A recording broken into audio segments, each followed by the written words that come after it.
네, 이번 순서는 불교에 관한 모든 궁금증을 자신감 있게 해결해드리는 시간, 무엇이든 알려주마 시간입니다. 네, 이 시간은 불자님들 뿐만이 아니라 많은 시민분들께 불교에 대한 다양한 궁금증들을 들어보는 시간입니다. 네, 여러분께서도 불교에 관한 다양한 궁금증이 있다면 저희 자연스님께 질문을 해주세요. 자신감 SNS 밴드나 또 BBS 불교방송 홈페이지에 여러분의 질문 올려주시면 무엇이든 알려주마! 에서 궁금증을 풀어드립니다. 네, 오늘은 어떤 질문이 올라와 있을지 무척 궁금하시죠? 화면으로 만나보겠습니다.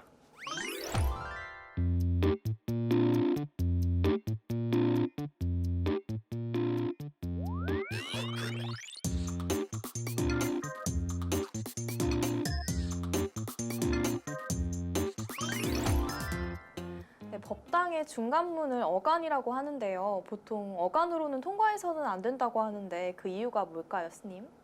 그렇게요.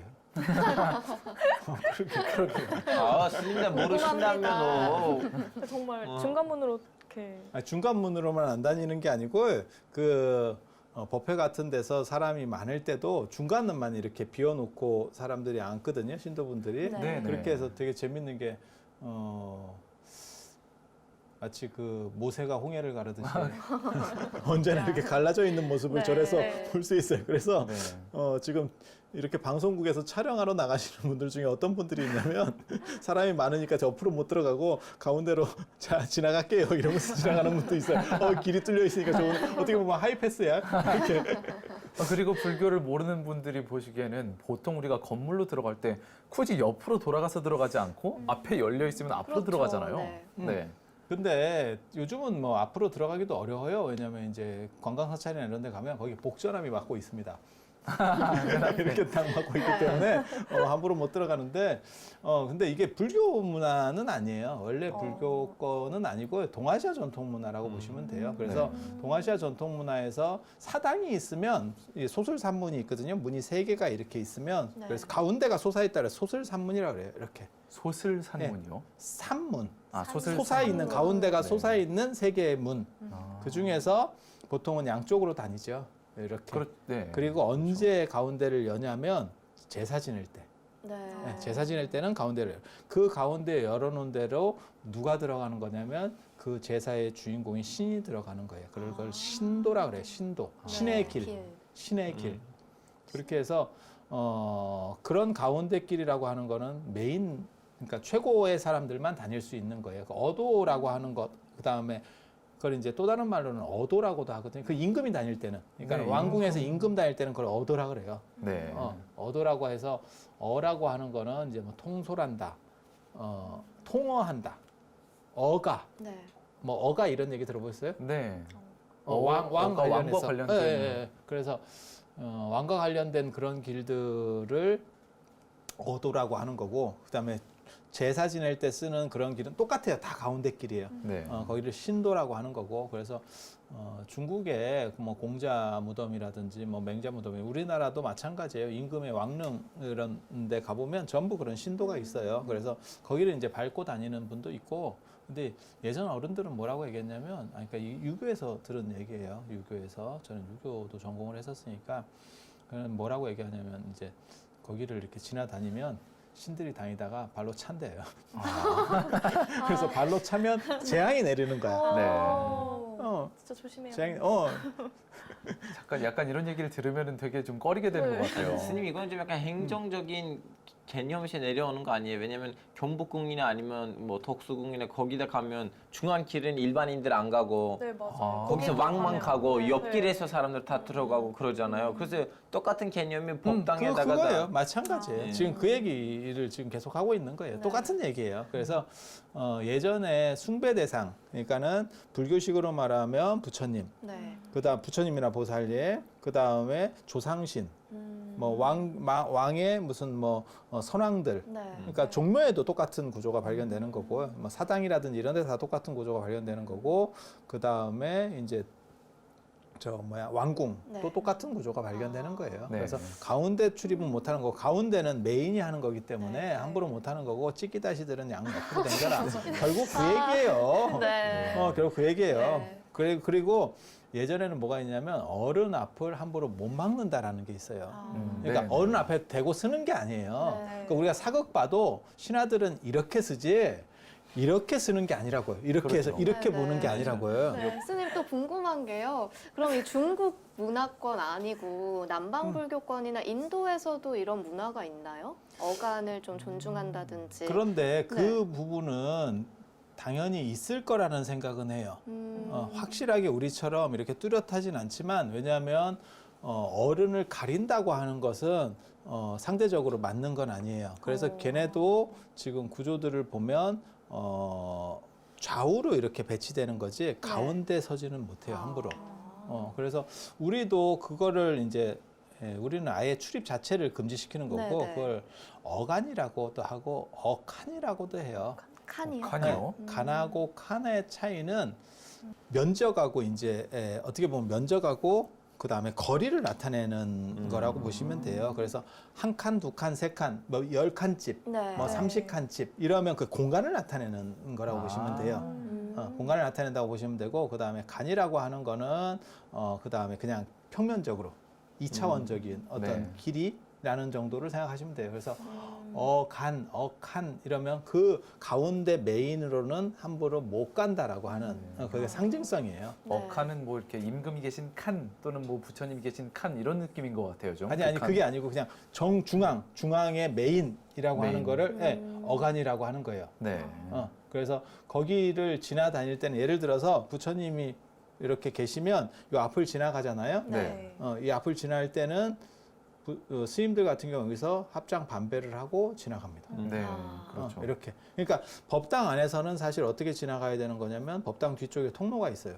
그래서 이쪽을 못 지나가고 이렇게 지나가요. 옛날 사찰 가보면요, 네, 네. 부처님 불상 뒤로 상당한 공간이 있고 돌아갈 수 있게 돼 있었거든요. 그런데 저는 거기가 왜 그랬는지 몰랐어요. 그런데 법당 말고 마당 쪽에서 이렇게 지나가야 될 일이 있어요. 네. 그런 경우에는 앞에 오게 되면 부처님한테 반배를 하고 부처님 쪽을 향해서 반배를 하고 지나갑니다. 네. 그래서 지금도 그런 것들을 스님들이 하시거나 안 그러면 신도분들 중에서도 이걸 아시는 분들이 하시는 것들을 볼 수 있어요. 네. 그래서 신도들은 좌우로 드나들고 스님도 특별한 경우 아니면 다 좌우로 드나들어요. 네. 그리고 그 절에서 이제 최고로 뭐랄까 최고급에 있는 스님들이 가운데로 들어가죠. 네. 그래서 어떤 절에 가면 스님들은 가운데로 들어가셔도 되는 거 아니에요? 아니에요. 원래는 네. 그런 거 아니에요. 그리고 저 같은 경우는 특별하지 않으면 가운데를 선호하지도 않습니다. 네. 왜? 이런 데서라도 좀 겸손해 보이려고. 그리고 충분히 겸손하세요. 좌우로 들어가는데 남자 여우들도 있어요. 그래서 절마다 이게 약간씩 이제 좀 틀리는데 여성 신도들이 그러니까 제가 이제 부처님이라고 가정을 하고 제가 이렇게 보고 있는 거예요. 네. 그러면 여성 신도들을 이쪽에 배치하고 남성 신도들을 이렇게 배치하고 뭐 이런 부분들도 있어요. 네. 네. 안 그러면 절에서 비구니 스님들은 이쪽, 비구 스님하고 비구니 스님하고 같이 있을 일이 뭐가 있습니까? 살다 보면 있을 일이 있어요. 그러니까 어느 때냐면 뭐 결제라든지 네. 해제라든지 그래서 한 산에 있는 스님들이 전부 다 모여서 거기서 법회를 해야 되는 상황인 거예요. 네. 그럴 때는 다 모이게 되거나, 그러니까 설에도 마찬가지고요. 그러면 한쪽에는 비구 스님 쪽, 한쪽에는 비구니 스님 쪽을 줘요. 그래서 그게 남좌 여우로 보통 해가지고 좌측에 이제 여자, 그다음에 우측에 남자. 여좌 나무인가요? 남좌 여좌 나무. 남좌 여우인데 이게 부처님 쪽에서 말고 이쪽에서 봐봐요. 아, 그럼 이쪽에서. 만약에 부처님이 이쪽에서. 부처님이 이렇게 앞에 있는 상황에서는 왼쪽의 여자인가요? 아니 남자. 헷갈리기 시작하는데요. 남자. 네. 남좌 여우. 아, 네. 부처님을 마주본 상황에서 네, 본인 남좌 기준으로. 여우군요. 네. 네. 그렇게 보는 경우도 있고 그걸 반대라고 얘기하는 분도 있어요. 네. 왜냐하면 그걸 부처님 쪽으로 이렇게 봐야 되느냐 보는 사람 쪽으로 네. 봐야 되느냐 때문에 큰 절들마다 약간씩 오락가락해요. 네. 그런데 보통 일반적인 거는 부처님이 계셨을 때 부처님이 이쪽을 보고 계시는 거예요. 남쪽을 보고 계신다고 했을 네. 때 이쪽이 여성, 이쪽이 남성. 그 사람들은 이렇게 보고 있는 거죠. 네. 좀 복잡합니다. 그래서 설명이 깔끔하셨는데 형 때문에 좀 아니에요. 네. 지금 저 문제가 그대로 고스란히 있어서 사실 큰절들마다 약간씩 혼란스러워요. 네. 약간씩 혼란스러워요. 그래서 기본적인 것만 말씀드리면 중앙은 부처님의 어떤 정신을 상징하는 그 다음에 부처님이 이렇게 바라보고 있는 공간이기 때문에 이쪽 길은 피하게 되는 거고요. 피하게 되는 거고 거기는 그 사찰의 최고 큰 스님만 부처님의 가르침을 받는 리더만 그 가운데로 출입하고 다른 스님들은 전부 양옆으로 출입한다는다. 그거 한 가지하고 그 다음에 신도들 중에는 좌우를 나누는 경우도 있다더라. 세상에는. 네. 그리고 또 뭐가 있냐면 부처님 법당에 들어갈 때는 신발을 뒤집어 놓지 않는다더라. 이건 그냥 플러스 알파로 오늘 얘기한 건 아닌데 네. 자꾸 뒤집어 놓는 사람들이 있어서 그래서 부처님 앞에는 두 가지는 꼭 해야 돼요. 신발은 뒤집어 놓으면 안 되고 보통 이제 어른들 이렇게 들어가시면 신발 뒤집어 놓잖아요. 네, 네. 네. 밑에 그런 사람들이 분들이 계시죠. 그걸 하면 안 되고 또 한 가지는 뭐냐면 차렷하고 섰을 때 다리를 벌리고 서면 안 돼요. 이렇게 우리가 11자로 보통 해서. 차렷하면 태권 차렷이라고 그래서 11자를 하는 거고 이게 태권 차렷이고 우리가 보통 일반적으로 배울 때는 이렇게 45도로 벌린다 이렇게 배우는 거고 네. 그래서 부처님 앞에서는 이렇게 다리 이렇게 제끼는 게 아니에요. 이게 아마 유교에도 있었을 거예요. 어른 앞에서 이렇게 이건 이제 옛날 말로 그러니까 조금 실전적 언어 표현을 쓰면 이렇게 하면 이제 싸가지가 없다 이렇게 얘기했을 거예요. 네. 그래서 이거는 안 된다는 거 한 가지 하고 그 다음에 신발 뒤집어 놓는다는 건 부처님을 등지고 있다라고 하는 거기 때문에 특히 예전에는 어른들을 지나서 나갈 때는 어른들을 뵙고 나갈 때는 몸을 뒤로 해서 나가요. 네. 뒤집어서 나가는 게 아니고 몸을 뒤로 해서 임금도 신하가 임금 밑에서 나갈 때 그다음에 뒷걸음질로 네, 나가죠. 네. 그 다음에 그 며느리들이 시아버지 상 이렇게 들고 갔을 때 놓고 그렇게 해서 돌아서 나오는 게 아니고 눈을 그대로, 끝까지 네. 마주치면서 이렇게 나와요. 네. 그래서 신발을 뒤집으면 안 되는 거예요. 네. 네. 거기까지.